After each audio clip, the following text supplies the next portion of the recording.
Esse episódio é um oferecimento da Journey Insights, uma consultoria especializada em CRM, dados e experiência do cliente. Se você quer uma operação de CRM onde a estratégia e os dados fazem parte central das suas ações, fale com a Journey Insights.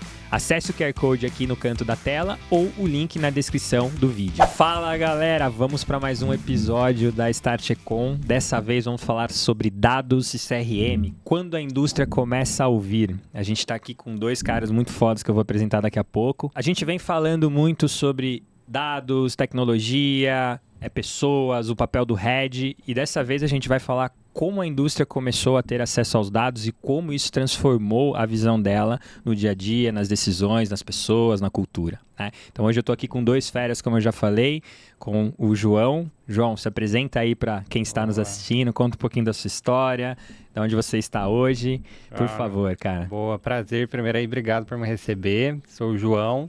Tenho aí quase um pouquinho mais de 10 anos de experiência dentro do CRM, já passei pela indústria, atualmente estou no varejo, vim aí também de agência que acaba expandindo bastante o portfólio, e é isso. Hoje você está onde? Hoje eu estou na Botoclinic, sou coordenador de CRM e e-commerce. Boa, boa, seja bem-vindo aí, cara. Obrigado. E o cara que eu admiro muito aqui, pela primeira vez, né, Livião?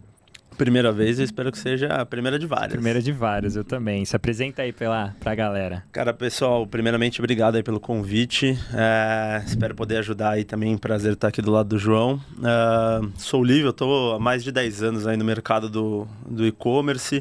Venho de uma escola muito de consultoria, né? Então, essa loucura e transbordo de informação de vários mundos diferentes.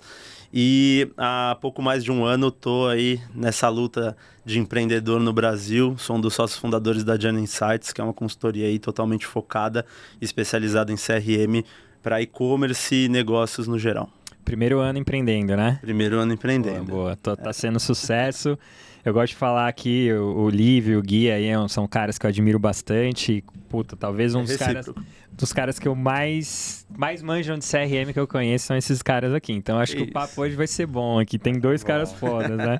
Tô até me sentindo mal aqui.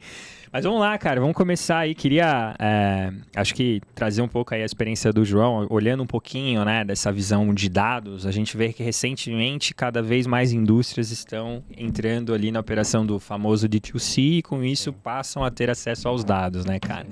O que vem trazendo esse acesso aos dados de transformação, né? Essas indústrias que nunca tiveram acesso a isso? Sim, muda o cenário como todo, né? Acho que o que a gente conhecia deixa de ser realidade e a gente descobre aí uma perspectiva diferente, porque você deixa de ter intermediários. Então, você começa a conversar direto com o seu consumidor e você começa a pautar suas estratégias, não pensando no que, eu acredito que. A opinião, acho que ela fica muito de lado. Eu acho que ela é muito complementar, o conhecimento de campo ele é fundamental, mas os dados, de fato, é o que vão ajudar e precisa nortear para que a tomada de decisão ela seja correta, ela seja pautada e fundamentada em alguma coisa. Então, para mim, muda tudo, assim, aquilo que a gente conhecia antes, que era muito ali, estou numa reunião, defino, vai ser isso, vai ser aquilo, vai ser assim, vai ser assado. Se você não tiver um embasamento, você não sei se talvez possa ser a melhor tomada de decisão. Então, acho que isso muda bastante o jogo aí para a indústria. Boa. E na sua visão, Lívia, você que tem uma visão cross aí de vários clientes, todos os perfis, tipos, né? O que vem trazendo essa transformação de acesso ao dado aí, o first party, como o pessoal fala aí? Bem, acho que dá um poder, né? É uma faca de dois gumes, na verdade, né? Acho que tem a questão que dá o poder para a indústria, acho que assumir o controle de uma forma que nunca teve, né? Sair um pouco da mão do atacado, do varejo, dos distribuidores e poder, de fato, como o João falou ali, conversar diretamente com o seu consumidor final. Mas, por um outro lado, isso acaba dando ali para a indústria um choque de realidade, como o João falou, né, ali de você entrar numa reunião e pautar em dados, etc. E acho que é algo que é muito interessante, assim, do ponto de vista mais de intrigante mesmo, para para quem passa por esse processo, é tomar o baque de que você é desmentido todo momento, né? Como assim? Explica melhor esse... Cara, assim, a indústria é cheia de vieses, né, ali, né? Cada um na sua especialidade, mas tem muito a sua verdade sobre o seu produto, sobre como vendê-lo, como comercializá-lo, como interagir o produto e o consumidor final, e você passar a ter esse contato direto no D2C, cara, você está sendo transbordado com feedback a todo momento. E aí você vai ter feedback direto, que é o feedback do cara ligar para reclamar num saque, para o cara ligar num atendimento, para o cara fazer uma devolução do pedido que ele fez com uma justificativa específica. E você vai ter os feedbacks indiretos, que basicamente são as interações que você acaba colhendo ali, seja através de um e-commerce, seja através das redes sociais, qual canal que seja ali, você vai descobrindo o que acaba interessando mais ou não, e esse desmentir é você descobrir que talvez muito do que você veio tratando nos papos dos últimos 3 anos não tem nada a ver com o mundo real, vamos dizer assim, né? Então eu acho que é isso que muda, essa mudança de mentalidade, mas que exige uma série de estrutura por trás, que acho que a gente pode falar um pouquinho mais para frente. Não, legal, um ótimo ponto, né? E aí, João, né? Você que está também na operação aí de uma grande empresa, né? Cara, você é uma indústria, né? Vou colocar vocês como isso, estão em contato, produzem produto de vocês, né? Como serviço, mas quando que vocês sentiram ali, cara, tô escutando, até de passagens anteriores, a gente tem agora o dado e realmente isso tá fazendo sentido, logo eu tenho que tomar uma decisão. Quando que tipo, foi disruptivo? Teve alguma coisa que marcou muito ali nessa experiência? Sim. Hoje a Botoclinic, ela é, assim, a gente entende que ela é mais varejo, né? Porque a gente já lida direto com o consumidor final. Mas até em outras experiências, assim, o choque ele foi muito grande, porque você até tocou um ponto que é muito legal, assim, as pesquisas. As pesquisas, elas são importantíssimas, né? Então, assim, elas vão ajudar, elas vão nortear, mas eu acho que hoje elas não podem ser o principal norteador. Né? Então, assim, se você pautar a sua tomada de decisão, a sua estratégia 100% olhando para a pesquisa, sem entender que aquilo representa uma amostra, você está fazendo alguma coisa errada. Então, assim, eu acho que isso é a quebra mesmo, sabe? E um ponto que é super importante é que eu acho que isso também é uma questão ali, né? O time conseguir entender a importância disso e conseguir navegar dentro desse mar que é muito... acho que tem muita oportunidade legal, mas ao mesmo tempo entender também que ter dados não é suficiente, né? Assim, eu até brinco que dados é um grande campo minado. Problema, né? É até um problema, né? Você tem que saber como usar. Então, se você não souber como usar, como olhar, como analisar, o que eu priorizo, o que de fato é importante, aí você volta para estaca zero e aí eu aconselho ficar na pesquisa. Teve alguma... Assim, uma curiosidade minha, aí fiquem à vontade, né? Mas... Cara, eu acho, até tava num dos papos anteriores, a gente tava falando com o Beto da Marabras, né? Pô, ele contou toda a trajetória aqui, focus group, eu vi o consumidor, televisão. Hoje o dado meio que ele, principalmente você, dependendo de uma indústria que você pega o volume de dados que ela transaciona, ela pode ser sim um fator de decisão sem olhar pesquisa nem nada, né? Sim. Faz sentido isso, cara? Faz Já bastante passaram sentido. por alguma experiência? Já passei bastante. Eu acho que assim, tem como, mas eu ainda acho que pelo menos alguma coisa para a gente conseguir validar o que a gente está olhando ali dentro é importante, tem valor. Eu acho que dá para a gente se pautar 100% com aquilo que eu tenho dentro da mão. Eu posso olhar para o transacional, eu posso olhar para o comportamental, às vezes eu posso tendenciar a olhar só para um e mais para o outro, enfim, não tem problema. Mas eu acho que a visão de mercado, ela ajuda você a entender além do que o seu consumidor está trazendo. É o que o mercado também está praticando. Então, eu acho que isso traz um equilíbrio saudável, sabe? Acho que é positivo também. Consegue unir os dois mundos de uma forma complementar. Eu acho. Dependendo do que você vai fazer, claro que, assim, talvez faça mais sentido se olhar para um lado do que para o outro. Mas acho que, de forma geral, um equilíbrio entre os dois. Acho que um como um grande... algo que vai pautar a sua decisão e outro que vai sustentar que aquilo, de fato, é uma tendência que vai fazer sentido não só para o seu consumidor, mas para o mercado também, que gera uma aceitação, né? Pô, animal, cara. E eu acho que tem aqui uma conexão muito forte com a questão de CRM, né? A gente começou até nos dias de hoje, assim, muitas indústrias, inclusive a gente está num projeto aí que a gente está fazendo junto com o Lívio, que, cara, só o fato de você ter ativado o CRM já gerou um volume de dados que foi assustador. Sim. Antes isso não tinha, não ia para lugar nenhum. Sim. E é muito comum, né, cara? Não, é totalmente comum. Na verdade, acho que boa parte da indústria acaba criando consciência do seu próprio tamanho nesse momento, assim, né? E a gente vê... Bem, a gente está vendo isso junto, mas vi em outros casos. Tem até um case que unia um pouco a questão do consumo e da pesquisa. Em 2018, isso foi até num momento bem oportuno, na verdade, para eles, a Pernod Ricard, né? Que é a gigantesca global aí do ramo de bebidas. Eles queriam entender mais dos clientes. Eles construíram uma pesquisa gigantesca. O resultado da pesquisa, ela tinha ali só os 300 páginas, com uma série de entendimento de perfis de consumidores, né? Esses perfis de consumidores, posteriormente no CRM, a gente transformou num programa de loyalty, né? E aí a gente lançou um e-commerce e uniu os dados do consumo com os dados de visão da pesquisa. Porque, assim, tem casos e casos, óbvio que acho que volume de dados é uma questão que vai impactar muito, mas eu sou um pouco cético em dizer que uma empresa acaba conhecendo os seus consumidores só pelos dados que eles acabam captando do e-commerce, né? Porque, assim, o que a pessoa engaja, né? E aí a gente pode pensar em nós mesmos, né? Enfim, nas pessoas que a gente conhece, o que a gente engaja, o que a gente consome, não é o que nós somos, é produto do que nós somos.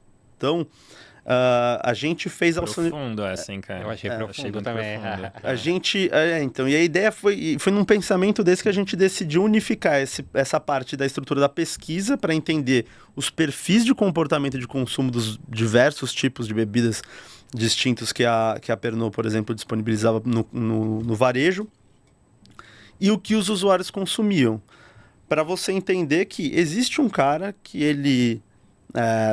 tem ali seus 30 e poucos anos, ele, né, tem sucesso na sua carreira, tem a sua família, etc. E, putz, o cara gosta de consumir, a cada 2 meses ele vai comprar um uísque diferente, porque ele chega em casa e ele toma. Só que esse cara é o mesmo cara que vai num churrasco no domingo com 3, 4 amigos assistir o time dele para tomar uma cerveja, né? E que normalmente a gente, numa visão de segmentação do que a gente tem num CRM, a gente colocaria isso em caixas totalmente separadas, e você perderia a oportunidade de poder estar comercializando outros produtos do seu portfólio, do seu sortimento ali, por conta dessa divisão. Então, eu acho que o casamento entre essas duas visões é o ideal para a gente realmente conhecer cliente. É olhar todos esses feedbacks, todas as informações que a gente colhe e saber o que fazer com elas, né? Porque senão esses dados... Não dá nada, né? Só volume no banco. Eu falo bastante... mais cara. Exato, é isso que eu falo. Eu falo bastante com o Gui, né? Quando a gente pega bastante projeto de CRM e tal, os caras chegam super empolgados. Não, mas assim, eu tenho certeza que vai dar um maior sucesso porque a gente tem um volume tal de dados. E eu fico, cara, se você tem esse volume tal de dados há 3 anos, você só tá tendo custo. Você não tem nada além de uma planilha gigantesca aí hospedada em algum lugar. Então, casar essas duas visões de você se aproximar do cliente, trazer pesquisas, aí as pesquisas, sim, na era digital são mais até precisas do que as pesquisas encomendadas, né? Porque você consegue ter essa troca muito grande com os consumidores em canais mais, como posso dizer ali, mais íntimos, vamos dizer, né? Seja no WhatsApp, seja às vezes um time de atendimento ligando ali, fazendo alguma iniciativa, junto com o comportamento de compra, para você realmente poder tomar decisão de negócio, dizendo realmente eu entendo o meu consumidor final. Então são complementares, né, cara? Até a próxima pergunta vem muito nessa linha, né? Onde essa indústria está errando? E eu vou falar até pela experiência, né, cara? A visão é muito curta, né? Você tem, tipo, literal, o cara compra o uísque, pronto. A garrafa dura 60 dias, vou lá e mando mais um lembro. Aqui 55 eu mando. Essa é a visão que eu acho que é o básico e todo mundo faz, né? Sim. Então, quando você tá indo nessa linha, você tá colocando uma complexidade grande para uma empresa que nunca fez isso, porque nunca passou por esse processo de, puta, de fato dado, depois eu vou para uma fase... Onde está o erro aí dessas visões? Eu quero ouvir os dois aí nisso. Aí. Começa aí, Livio.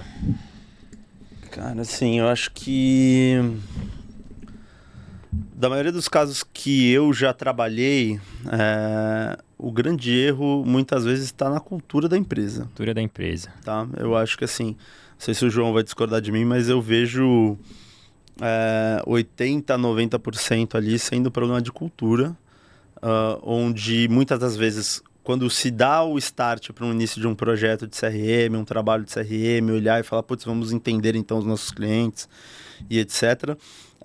No D+1, já se espera que ele dê um retorno como se fosse qualquer outro canal de venda, né? E não entendendo o CRM como um processo de longo prazo, e mais do que isso, ele não é um canal de venda, ele é um canal de insights, né?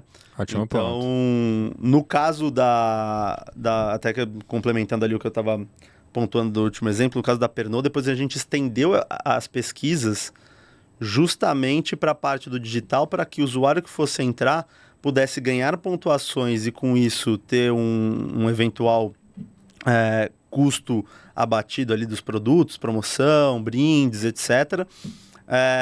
E com essas informações, o foco não era nem vender online, ou se esse usuário iria gastar todos os pontos que ele acumulou com a gente ali.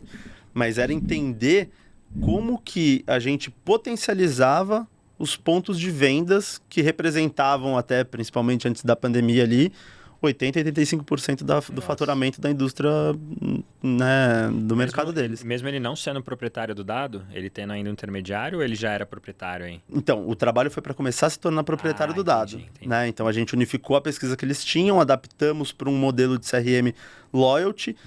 Ele precisava passar por uma pesquisa, né, bem menor do que aconteceu a pesquisa encomendada, mas que ela acabava agrupando, né, setores de perguntas para que a gente pudesse formar o perfil daquele usuário. E aí, com o perfil daquele usuário, a gente somava com a visão de compra, e isso gerava insight. Não é que óbvio que era um incremento interessante e um processo de empolgação para a marca ali, para a Pernod, o ganho no digital e etc e tal. Mas o grande negócio estava em entender o consumidor para poder ganhar em outras frentes também. Então, era um investimento que o CRM se tornou para a geração de dados. Legal, né? legal. Para a geração de insight como um todo. E eu acho que o grande erro, normalmente, das indústrias estão aí. Elas não vêm com essa cabeça. Elas vêm com a mentalidade de eu vou abrir o CRM aqui porque ele vai ser mais um canal de venda. Uhum. Né? Ele vai ser mais um processo. Até quando eu consigo sugar de venda do meu cliente. Né? E não enquanto eu consigo estabelecer relacionamento e prolongar o tempo de vida dele aqui com a gente. Então é uma visão muito míope do que a gente real tem de potencial no canal, né? Eu vejo assim, aí eu quero ouvir você, né, João? O erro, na minha visão, é muito essa visão. Cara, tem um canal, o canal precisa sair de 0 para 5, eu tenho uma base aqui, a planilha gigante de Excel, e é isso. Aí eu vou mandar e-mail, manda, dispara. Sim. Pra você, o erro tá onde aí, João? Eu concordo, que eu acho que é cultura, mas eu também acho que ele tá muito atrelado à maturidade digital. Assim, eu acho que isso é um divisor de águas também. Você trouxe um ponto que é muito legal, Livinho, na sua colocação. Tipo, ele comprou determinada categoria e a outra que é oposta, e você coloca ele em lados opostos ali da mesma régua. Eu trabalhei numa rede de varejo que a gente tinha esse problema, assim, né? Você tem uma diversidade enorme ali de SKUs e tal. E aí, você passava ali e comprava uma fralda. Aí você entrava, né? Entrou agora em compradores de fralda. Só que às vezes você foi no chá de bebê, você não vai comprar fralda. E você tá lá, cada 3 dias mandando pra ele, repõe o seu estoque de fralda. O cara não vou comprar. Não vai acabar, tá tudo certo, eu só fui no chá de bebê. Então assim, ali a gente resolveu essa problemática olhando para um esquema muito mais complexo. Então a gente fez meio que um score. Entendendo o quê? Beleza, ele comprou esse produto pertence a qual categoria? Dessa categoria, quais são os outros produtos que ele compra? Ele compra outros produtos? Ele não compra. Então, talvez ele não seja um comprador dessa categoria. Não faz sentido eu colocar ele numa régua. Então, assim, quando você começa a colocar tudo isso, a gente traz um tema que também é super atual dentro do CRM, que é a hiperpersonalização. As empresas ainda acham que personalizar é você começar o e-mail com o nome da pessoa. Não, super personalizei. Falei, olá, João. Não necessariamente. Então, assim, a gente fala de hiperpersonalização, a forma com que você pensa de fato para você conseguir trazer uma proposta de valor, né? Então, você está falando ali do planejamento, você está falando da segmentação, da estratégia de disparo, até o melhor dia, assim. Hoje as ferramentas, de forma geral, elas acabam ajudando bastante nisso, né? Assim, o STO ali acaba ajudando você a conseguir impactar o cliente no momento ideal. Mas ainda assim, eu acho que você precisa ter uma perspectiva pensada por trás disso. E aí vem essa frente analítica, que é muito mais pré e que te ajuda na tomada de decisão. As pessoas elas usam dados muitas vezes para validar o resultado que você teve com determinada ação. Isso é fundamental, você saber se aquilo me trouxe resultados, se eu estou no caminho certo.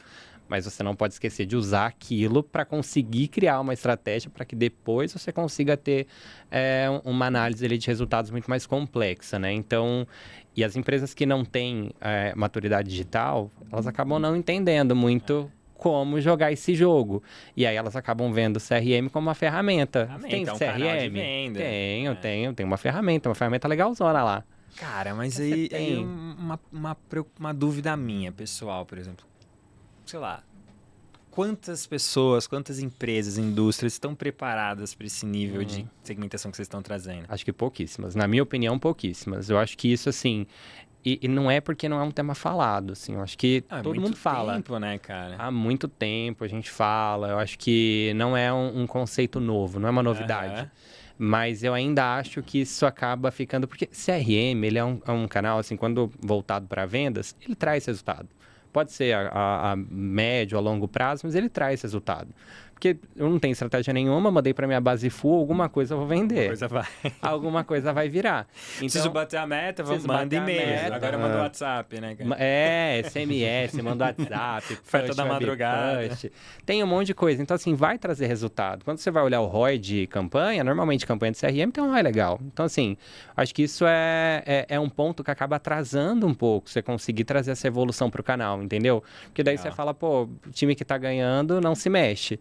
Mas aí você não parou para pensar que, tipo, pô, mas se eu fosse assim, beleza, se eu indo para esse lado tá trazendo resultado, eu ir para aquele lado eu trago muito mais. Tem muitas ferramentas que cobram, inclusive, o disparo por unidade, né, por disparo. Cara, seu segmento, eu parei de disparar para 3 milhões, começa a disparar para, sei lá, 500 mil e trouxe um resultado superior e muito mais estruturado. Eu não alcancei a base, eu diminuo também a quantidade de opt-out que eu tenho dentro do canal. Então, assim, é muito rentável. É rentável financeiramente, é sustentável para a sua base, mas ainda assim eu não sei se as pessoas de fato têm essa ótica dentro dessa... Não tem, cara. Eu também acho que não. Eu vou contar uma experiência que aconteceu comigo mês passado. A gente perdeu um clientão nosso lá de CRM. A gente fez o cara crescer uns 30%, 40% assim, de receita. Só que o que aconteceu? A gente saiu de 1 milhão e não sei quantos disparos para 800 mil. E a gente não conseguiu justificar para ele, mas o resultado estava indo. Sabe quando você vai, pô, tá dando certo, estamos indo, justificar a segmentação e tal. Ele falou, pô, vocês não estão explorando o potencial da minha base. E eu falei, cara, mas aí a gente fez lá as análises, olha, a gente saiu, as segmentações, estão mandando mais e-mail, mais segmentado, a receita tá aqui, a abertura cresceu, a entrega cresceu, tudo cresceu, só não disparo. E aí esse é um pouco do que talvez ali, aquelas coisas que viram números absolutos, né? Cara, disparo é tudo. É porque às vezes as pessoas têm um pouco a cabeça ainda do processo de aquisição, né? Então, você olha para a parte de mídia, você tem aquilo bem claro. Você coloca mais dinheiro, sai do outro lado, quando bem feito, mais dinheiro, né? E não necessariamente isso acontece... Quando bem feito, né? Quando bem feito. É um ponto importantíssimo. Mas isso, diferente da mídia no CRM, assim, é quase que... pelo menos a médio prazo é inversamente proporcional, assim, porque é o que o João comentou, de cansar a base, por exemplo. Então, você estressar relacionamento que não necessita, né? Então, assim, sei lá, se a sua marca é um varejo de produtos de pouca duração, beleza, talvez até faça sentido você estar com uma frequência alta de comunicação, né? Pô, vendo serviço. Não, cara, você não precisa, tá? Você vai ter ali uma cadência muito mais voltada para manter uma relevância com o seu consumidor final além do seu produto. Então, você vai trazer informação sobre o universo que o seu produto tá inserido. Muito mais uma tocada de relacionamento do que necessariamente compra. Exatamente, agora, né? só que isso vai fazer com que o seu volume de disparos caia, que o número de interações que você tem com o seu cliente caia, mas lá futuramente, né, é a sua marca que vai ser lembrada, né? O CRM acaba sendo um canal também de lembrança de marca, né? Também de brand. Isso que eu tava na dúvida, né? Dá para considerar como um branding também? Dá suporte? Com certeza, relacionamento, né? É um brand um pouco mais avançado, né? Daquele brand mais tradicional que a gente está acostumado, mas você cria relacionamento porque você cria valor além do produto da relação de compra e venda, né? Então você consegue gerar valores assim enormes. A gente estava até conversando, né, outro dia ali sobre algumas possibilidades para a Botoclinic e a gente começou a conversar de outros projetos que a gente chegou a trabalhar ou teve contato em momentos diferentes. E a gente estava comentando sobre, por exemplo, o caso da Souvenir. Assim, 90% do CRM da Souvenir, no momento que a gente trabalhou, era parte de conteúdo. Porque eles falavam com o consumidor final, eles falavam com o prestador de serviço, que era o pintor ali que usava o produto. E ele estava falando sobre dica de como aplicar o produto, dica do que faz sentido num ambiente, melhor você usar uma cor neutra, uma cor forte, escura, etc. O que é melhor para o ambiente. Tá falando de moda, estava falando de tendência de mercado e as cores. Enfim, realmente educação. Não é uma educação que, assim, permeia o processo, né, da Souvenir, do universo da Souvenir, mas não necessariamente ele estava falando, compre a tinta tal. No final não tinha um botão, compre esta tinta agora e faça exatamente o que eu estou falando. Não, era basicamente uma dica ali, e quando você for usar, você vai lembrar sobre isso que eu comentei aqui. Então, é uma forma de lembrança de marca, uma forma de brand, e ao mesmo tempo você faz o relacionamento. Sim, mas é desafiador também, né? Porque no final das contas, eu concordo muito com isso.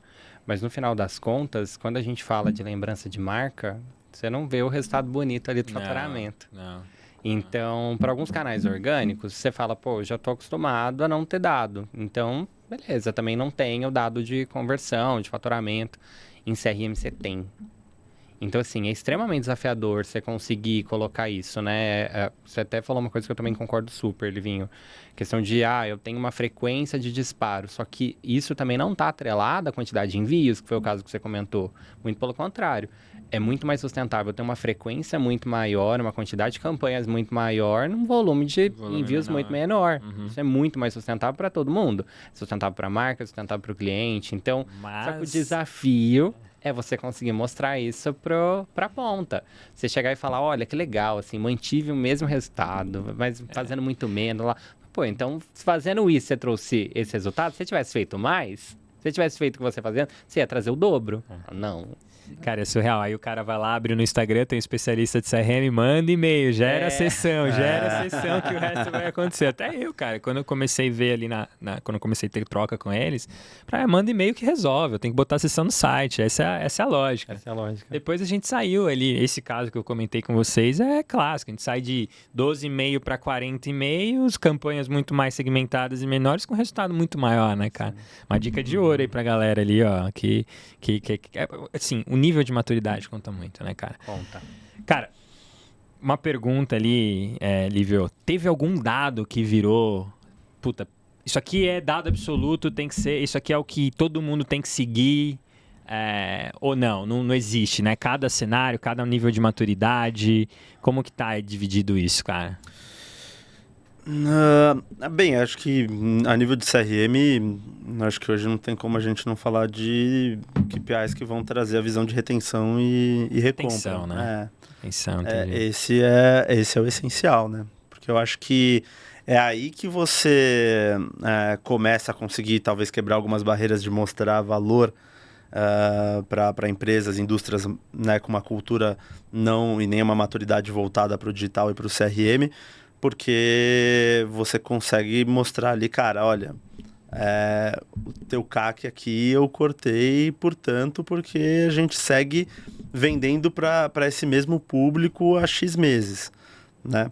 Então, acho que eu vejo que hoje, não sei se o João acaba tendo outra visão, mas acho que retenção para mim é o ponto principal. É absoluto, né? E aí assim, óbvio, né? Acho que você vai ter pontos específicos mais práticos, assim, para você acabar olhando, que vão te dar, que são, né, nível de manutenção e crescimento da base de compradores 30, 60, 90, os quadrantes RFV, como que eles estão, como que você consegue utilizar e aumentar os KPIs de engajamento e de venda para cada um deles, análise de cohort, enfim. Aí acho que tem uma série de outros pontos e fatores mais práticos para você pegar e transformar essa visão de retenção em ação de fato, que é o que vira o jogo, né? Mas assim, é o principal a ser olhado. Cara, eu queria ficar conversando com vocês mais meia hora, que tem até pergunta pra fazer, até pessoal minha, né, cara? Mas o tempo tá curto.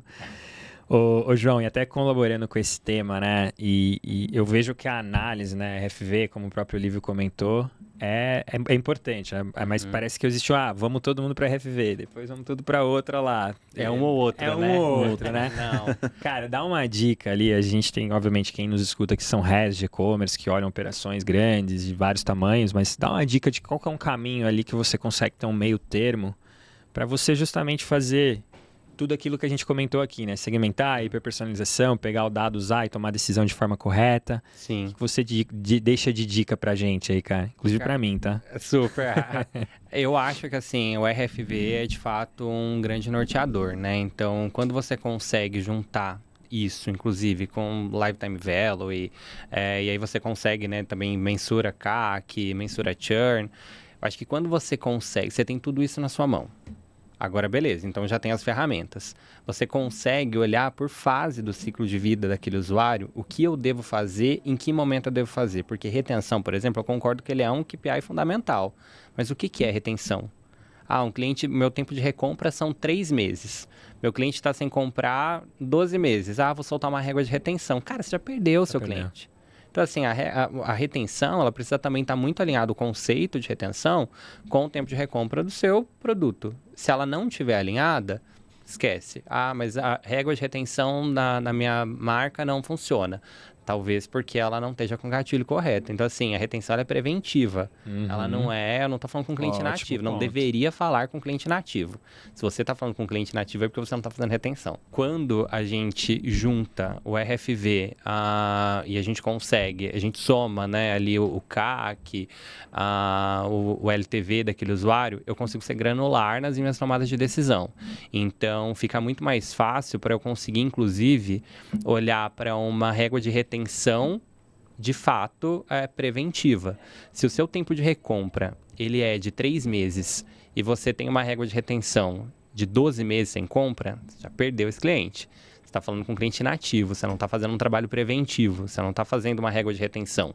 E aí é comum, inclusive, as marcas falarem que minha régua não está funcionando, não está dando certo, porque talvez o gatilho ele não seja correto. Então, acho que esse é um bom norteador aí. Fica uma dica que eu acho que é legal. Uma dica de ouro aí, galera. Não adianta você ficar revisitando o que já perdeu. Exato, né? Ótimo. Perdeu, vamos pro próximo, não tem problema. Aí eu me preocupo com a aquisição. Mas assim, não se preocupa com a aquisição de forma isolada. Boa. Galera, vou ter que encerrar. Infelizmente com dor no coração. Mas, cara, acho que antes da gente se despedir aí, eu queria que vocês comentasse um pouquinho aí, João, como que o pessoal te encontra aí nas suas redes sociais, né? LinkedIn, Instagram, e-mail, WhatsApp, o que você quiser. Conta um pouquinho aí. Vou compartilhar meu LinkedIn, João Marcos Vilela. Acho que é a ferramenta ali legal para me encontrar. Boa. Cara, valeu demais. Obrigado. Muito boa essa experiência aí. Obrigado pela aula. E volte sempre, tá? Obrigado, voltarei. Quero ver. E você, Livião? Estreando, hein, meu? Foi bom, gostei. Foi rápido até. Foi rápido. Quando é bom, passa rápido, né? Passa rápido, cara. Esse é o ponto. É o tema que vai tendo conteúdo, Exato. Perguntas, né? Não, espero poder voltar aí o quanto antes aí pra gente seguir batendo esse papo. Mas quem quiser me encontrar aí, dentro do LinkedIn, Lívio Muniz Zanetti. E dentro do Instagram, Lívio Muniz. Ou até sigam aí as redes sociais da Journey Insights. Muito bom. Lívio, João, muito obrigado. Pessoal, valeu aí para quem acompanhou o episódio até o final. Não esqueçam de curtir e compartilhar com quem vocês quiserem também. Ativa o sininho e a gente se vê no próximo episódio aí.